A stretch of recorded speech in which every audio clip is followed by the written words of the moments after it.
Good evening everyone. আজি মই কি পিঠা বনালোঁ চাওঁ হওকচোন। ময়দা লাগিব, তাৰ বাবে চেনি, কণী এটা, আমুল মিল্ক পাউডাৰ, বেকিং অকণমান, ৰিফাইন অলপ।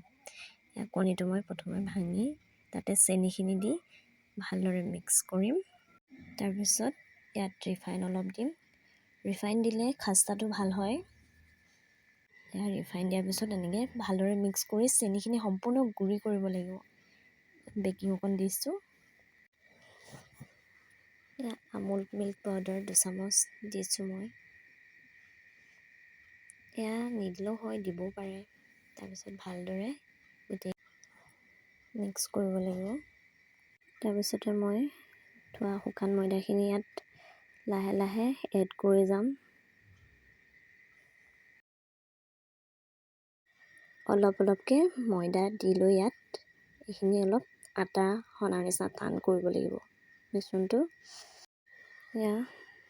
মই ময়দা আৰু অলপ দিছোঁ, যিহেতু মিশ্ৰণটো টান হোৱা নাই।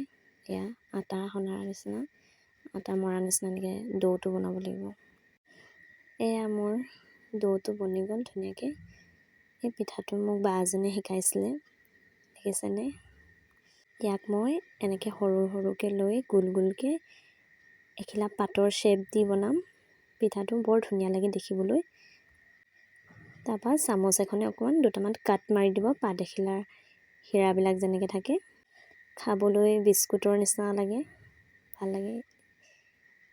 দেখিছেনে কিমান ধুনীয়া লাগিছে দেখিবলৈ? এতিয়া মই তেলত ফ্ৰাই কৰিম। একদম ল' ফ্লেমত বনাব লাগে, নহ'লে দেই যাব।